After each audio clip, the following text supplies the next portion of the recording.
What we've looked at so far, if you think all the way back to the beginning, is we've looked at how, the structure of atoms, what happens when atoms get together and they make bonds. And then we've looked at molecules and, how they arrange themselves in space. But what we're going to look at now is how do molecules interact with each other? All right. And how does the structure of a molecule influence how it reacts with other molecules? And so the two parts that we're going to look at physical properties, and we're also going to look at chemical properties. We're going to look at them separately. And so we're going to start by looking at physical properties, and we're going to be looking at how does the structure of a molecule or a compound, because it could be ionic compounds as well, but how does the structure of a compound influence its physical properties? So melting point, boiling point, solubility. These are the things that we are going to be paying attention to see this relationship. And then afterwards, once we're done this, we're going to be looking at how the structure of a molecule affects its chemical reactivity, but we're going to be looking at, in particular, acid-base chemistry as the stand-in. We are going to start today by talking about intermolecular forces. Bonds are what we would call intramolecular forces, right? They are inside a molecule. And now we're going to be looking at what holds molecules to each other. All right. So this is one of my favorite slides because it's a really kind of just an example, an illustration of the sort of interesting nature of intermolecular forces.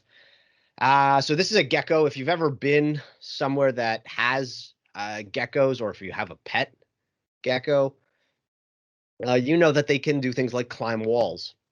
And not only can they do things like climb trees, but they can climb walls, they can climb windows. And the really interesting thing about geckos climbing these really smooth surfaces is that they don't at all do it the way that insects do it. So insects climb all kinds of surfaces because most of them secrete sticky things from the pads of their feet, and that allows them to climb or whatever. But geckos don't. Geckos, if you touch their feet, they're perfectly dry. And so that seems really strange. How do they do it? Now, if you look up close, you can see that there's a lot of like folds of skin on the pad of the toes. And what's really interesting is that if we look even closer, we see that that skin is made up of these fibers with these kind of split fibers again, so almost like a broccoli at the end. And so when a gecko steps on a surface, these fibers all spread out and they create a surface area of contact with whatever they're climbing that is significantly larger than what you would normally expect from just the animal's foot.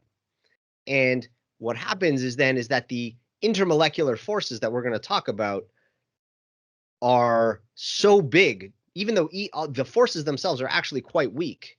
But because suddenly you have this huge surface area, when a gecko puts its foot down, it actually creates enough attraction between the foot and the surface to hold the weight of the gecko, and then it kind of peels its foot off to keep walking.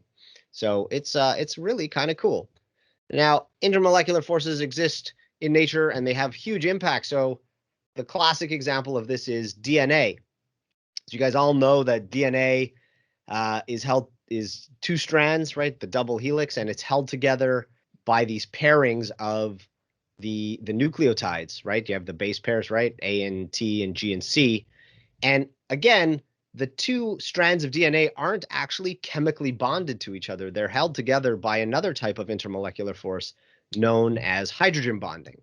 And so the reason that they pair up is because of the number of hydrogen bonds that each one can participate in. And we're going to talk about these in a little bit more detail later on when we introduce hydrogen bonding. So again, these are interactions that are not in and of themselves very strong. So, when we talk about, for example, bond energies for, say, covalent bonds, right? We're talking about, say, on the order of, say, for a weak covalent bond, like an oxygen-oxygen bond, we're talking, say, 150 kilojoules per mole, and like a carbon-carbon triple bond is maybe 800 kilojoules per mole. Lattice energies for ionic compounds, thousands of kilojoules per mole. Hydrogen bonds, which are among the strongest of these intermolecular forces, they're on the order of at the most, maybe 10 kilojoules per mole. So they are very weak, but they add up. So this is where they start to have huge impacts. And we're going to talk about water a little bit later. What I want to do now is I want to introduce you to the various intermolecular forces. All right. Now, some of them are ones that exist between covalent compounds. Some of them are ones that exist between ions and covalent compounds. And so the first one we're gonna look at is something called ion-induced dipole, and it's a very, very weak intermolecular force. So you can imagine that what we've got here is, say, all right, so you can imagine that this is, say, hydrogen here, and this is, I don't know, a sodium ion or something like that. And so the hydrogen atom is neutral. It's got its electron cloud around it. But what happens is, as the, say, sodium ion approaches, what happens is, as the positive ion approaches the electron cloud, the electrons are attracted to the positive charge here, and it creates a dipole at this spot. So it's not a permanent dipole, right? If the external sodium ion, say, were to leave, then the electrons would go back to their regular shape. But what happens here is that the presence of an external charge induces a dipole, right? It creates this kind of temporary polarity in whatever atom is nearby. And these are very, very weak interactions. But they're important because we're gonna see this idea of inducing a dipole in a molecule, and it comes up a lot. So among covalent compounds, the simplest and weakest, and we have to be careful when we talk about weakest, right? Because the truth is that so the sort of most common, let's start with most common of the intermolecular forces are called dispersion forces. They are sometimes called London dispersion forces or van der Waals forces because of the people who initially described them. But basically what happens is, here we've got, what are these? Helium atoms. Now, as helium atoms, so the helium atom normally, right, the electrons are in the 1s orbital, and so the orbital is spherical. But as the atoms approach each other, what happens is the electrons from one repel the electrons from the other, and they induce these dipoles. They create these instantaneous dipoles for a very short period of time that then go away. Now, each of these individual interactions is very small, all right? And the truth is that the smaller the atom is, the smaller the interaction will be. But what happens is these add up. Now, helium's a gas, right? And remember that in the gas phase, what happens is most atoms are essentially alone. So they don't really interact with each other. And so any attraction between neighboring atoms, in the case of, say, helium, is very, very weak. But as the atoms get bigger and more electrons are involved, the strength of these interactions goes up. So, for example, if we look at the case of the noble gases, now clearly these are all gases, so the interaction is not very strong in any of them, but it definitely gets stronger as the as the atoms involved get bigger, right? So if we look at helium, helium it freezes at 4.2 Kelvin. That's pretty cold, right? Minus what, 269 about. But as we go down that column in the periodic table, we see that the boiling point, or the freezing point, it doesn't matter which, or the boiling point of these gases increases. Yeah, not the freezing point, the boiling point, the sublimation, the vaporization point. Let's go with boiling point. Goes up. And why? Because as the atoms get bigger, there are two things that happen. One, there are more electrons involved, so that the dipoles themselves get more electrons are displaced. But also, one of the things we know is that as atoms get bigger, the valence electrons are held onto less tightly than in a smaller atom, right? So if I were to ask you, say, about the trend in first ionization energy of the noble gases, you would say, I hope you would remember that helium probably has the most endothermic first ionization energy. That means it's the hardest of these guys to remove the electron, and then xenon would probably be the easiest to remove that electron. So what does that mean is that not only are there more electrons involved, but the electron cloud around xenon can be deformed more readily than the electron cloud, say, around helium or neon. The thing that affects, there's a few factors that actually affect the how dispersion forces interact with a molecule. All right. One of them is how big the molecule is, but and then how big the atoms are also. And then the other thing is the shape of a molecule. So, for example, here we have two isomers, right? They are both C5H12, both of these guys. Right? And so if we were to look at the skeletal structure of these guys, this one here would look something like this, right? And this one is looks like this. Now I'm just sketching in the carbon so you can get a sense of the shapes of the molecules, all right? And what we notice is they are isomers. They have the same molar mass, right? They have the same number of electrons, the same number of atoms, but this one over here boils like 20 degrees, more than 25 degrees higher than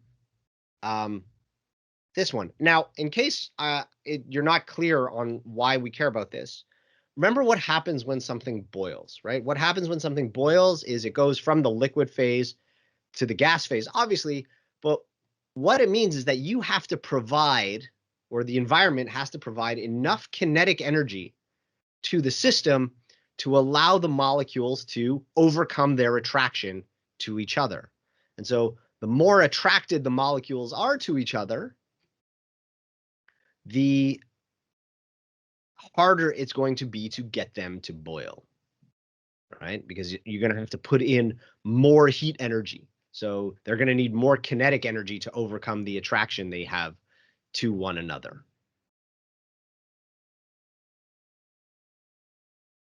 And in this case here, the difference has to do with the shapes, right? So this molecule here, the pentane, is essentially a cylindrical in shape. And so there's a large area of contact between adjacent molecules, right? And so even though each of the dispersion forces between a molecule are small, this one has more points of contact with its neighbors. In contrast, this one here, the 2,2-dimethylpropane, it's kind of spherical, right? And when they come in contact with each other, the amount of surface area available for the contact is smaller, and so there are fewer dispersion interactions. The way you can kind of think about this actually is imagine like when you buy hot dogs, right? They are packed close together, squished up against each other. But if you buy, I don't know, a box of oranges, there's a lot of empty space, right? The oranges don't really have a lot of contact with one another. And so when the geometry, the shape of a molecule is the other factor that can influence how much it's attracted to its neighbors. Now, hang on a sec. All right. So I don't always like this analogy with the number of electrons that I've got in this slide, to be fair. But the idea is when it comes to dispersion forces, and these are the reason we start with these ones really is because they're kind of the basic one in the sense that they're always present or almost always present. And if there are other forces at play, they may overpower or be more important than the dispersion forces, but they have a huge effect. So for example, if we look here, these are a series of alkanes. So these are just carbon and hydrogen. And as we go, we're adding just one more. These are all straight chain hydrocarbons. And what do we see is as the molecule gets bigger, the boiling point goes up significantly, right? Butane has a boiling point close to 0, pentane's close to 40. And then by the time we get to octane, we're at, what is that, like 125 Celsius. And then this continues, right? If you get into the and then 30 and 40 carbon change, then these molecules become solids. These are things like waxes, right? And the reason is just as the molecules get bigger, they have more and more contact with their neighbors. All right, now the next one the next intermolecular force that I want to look at are what we call dipole-dipole interactions. So these are when polar molecules interact with one another. All right. And so in this case here, in the case of dispersion forces, we have really kind of two nonpolar molecules. And when they approach each other, they give dispersion forces because they create these instantaneous dipoles. But as soon as they leave, they get away from each other, those dipoles go away. But some molecules, as we've seen, have permanent dipoles, right? So for example, this is the molecule acetone, which is in things like nail polish remover, right? So this has a permanent dipole. And so when this molecule is in the presence of others of itself or other molecules, other polar molecules, the dipoles are going to line up. Now, this is just one example of line up, all right? It's not necessarily as orderly as that, but they do interact in ways to line themselves up. There are, there's lots of ways you can imagine how these two molecules might interact with each other. I've just shown one possibility. Now, so just to give you an example of how this matters, so here we've got formaldehyde, which is used in, well, all kinds of things actually, right? And then ethene.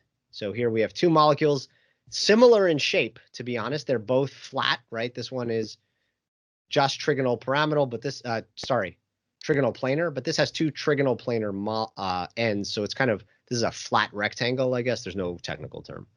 But what we've got is two molecules with essentially the same molar mass, and one is polar and one is not. And what happens is this one has a significantly higher boiling point, on the order of almost 80 degrees higher.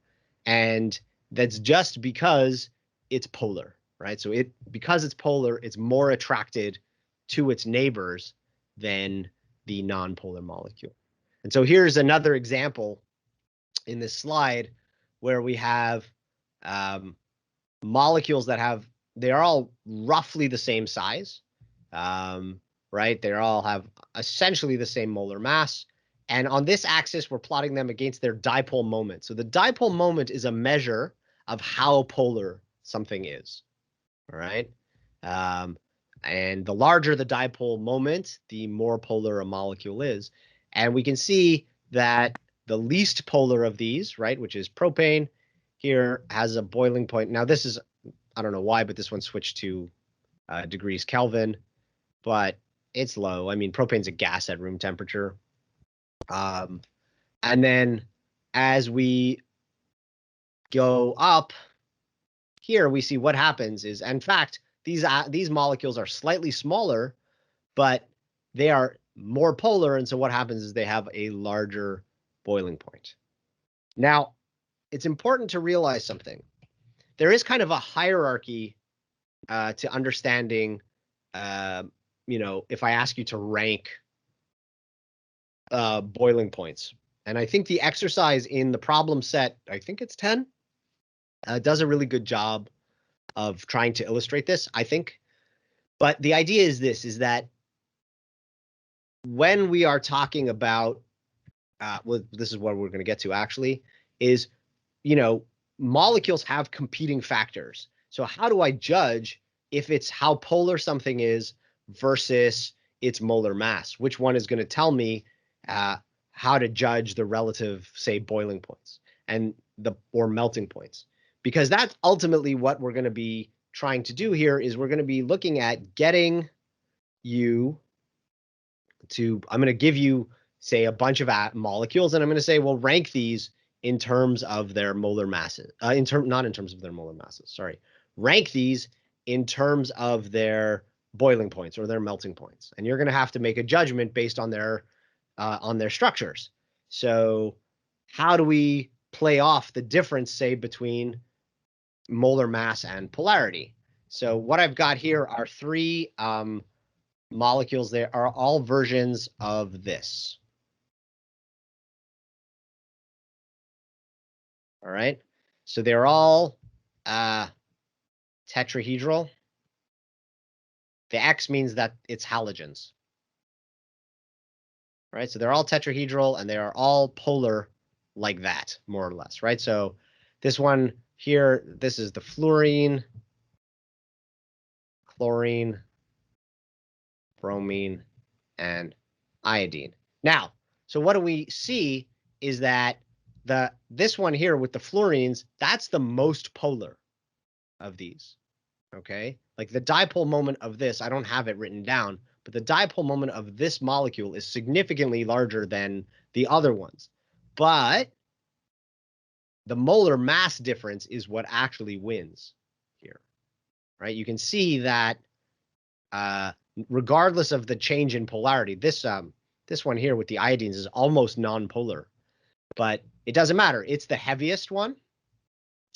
And so what does that mean? It means that the molar mass win. It's going to have the highest boiling point, right? And the general rule is that when we're comparing molecules, all right, because that's the key. When we're comparing molecules, if the molar masses are similar, let's say within 10 grams per mole of each other, give or take, then polarity dictates which one will have the highest boiling point. All right. So when we have similar molar masses, then polarity will have the highest boiling point or melting point. Beyond that, the molar mass dictates which one will have the higher boiling point or melting point most of the time. Not always. We're going to see a bunch of examples of where this gets complicated, but as a general rule. All right. The next rather, of these intermolecular forces is what we call dipole-induced dipole. So it's a bit like ion dipole that we saw before. An ion-induced dipole is when I have a polar molecule that is interacting with a nonpolar molecule. And what happens? Well, when it approaches this induces a temporary dipole. Now, this is going to be relatively weak. And all of this is going to start mattering when we start paying attention to things like solubility. The next one I want to talk about is a really interesting one, and this is hydrogen bonding. So we talked a little bit at the beginning of the class about hydrogen bonding, which is going to tell us, so for example, in the case of DNA. Now, hydrogen bonding, when under very specific conditions, which is when you have a hydrogen bonded directly to fluorine, oxygen, or nitrogen, all right? And because the difference in electronegativity between the between the hydrogen and those other atoms is so big, right? The dipole here is very, very large. It's almost as though the hydrogen is positively charged completely. It's not, but it's close. All right. And so then it can be attracted to another molecule that has lone pairs to share. And it does it. So, for example, this is HF here. So what happens is if I look at the Lewis diagrams,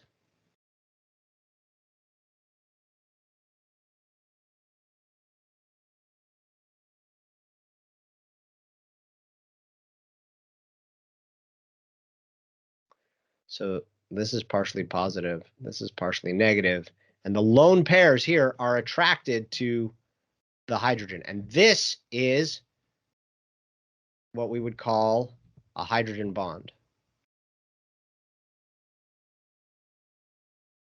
Now, the interesting thing about hydrogen bonds, all right, is that each individual one is definitely significantly stronger than the other intermolecular forces.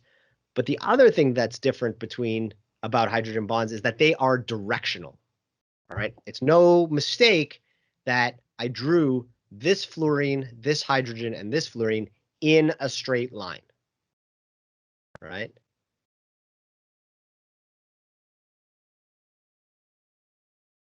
How do I have this here? Oh, all right. So again, we're going to look at, this is going to be an issue of comparing two molecules with similar molar masses but different structures, right? So here we've got ethanol. So this is the drinking alcohol kind, right? So here we've got a hydrogen attached to an oxygen, right? And you can see that in fact the hydrogen, which is here, remember in an electrostatic potential map, the blue means it's missing electrons, whereas in this case there's none of that. So this molecule can hydrogen bond, this one cannot. And if we look at them, well, they have the same formula. They are structural isomers. What happens, the boiling point of ethanol is almost 100 degrees, or it is essentially 100 degrees higher than this one here. And that is because it can form hydrogen bonds, right?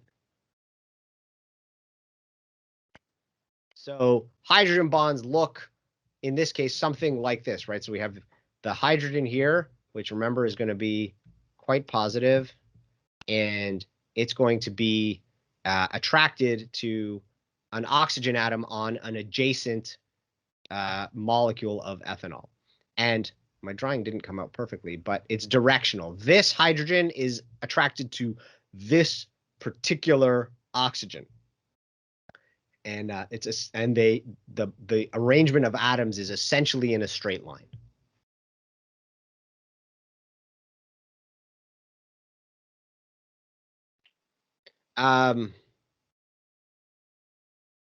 Now, we are going to talk about water actually quite a bit, probably next class. But hydrogen bonds are very disruptive when it comes to understanding our trend, right? So remember just a couple slides ago, I said that if you're comparing two molecules and you want to know which one's going to have the higher boiling point or the higher melting point, right? We look at if they have a similar molar mass, then we'll look at whether or not one is polar. But if they have a very different molar mass, we're going to look at the molar mass will be determining. But hydrogen bonding throws all of that out the window. All right. So what I've done here is I've got a plot that looks at a series of basically what we would call hydrides, but similar molecules going down different columns of the periodic table, right? So if we start on the periodic table with the column that starts with oxygen, right? So we have, well, let's actually start with carbon, because that one makes the most sense, right? So we start with carbon, all right? So we have CH4, and it's got a very low melting point. If we go down 1 in the periodic table from carbon, we get to silicon.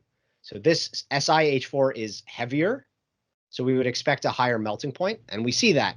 And then below silicon is germanium and then tin, and we see a nice trend here. It's perfect. Okay. When we move 1 over, so instead of starting with carbon, we start with nitrogen.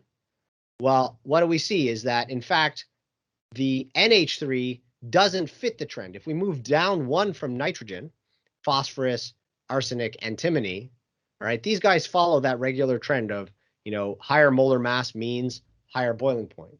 But ammonia doesn't.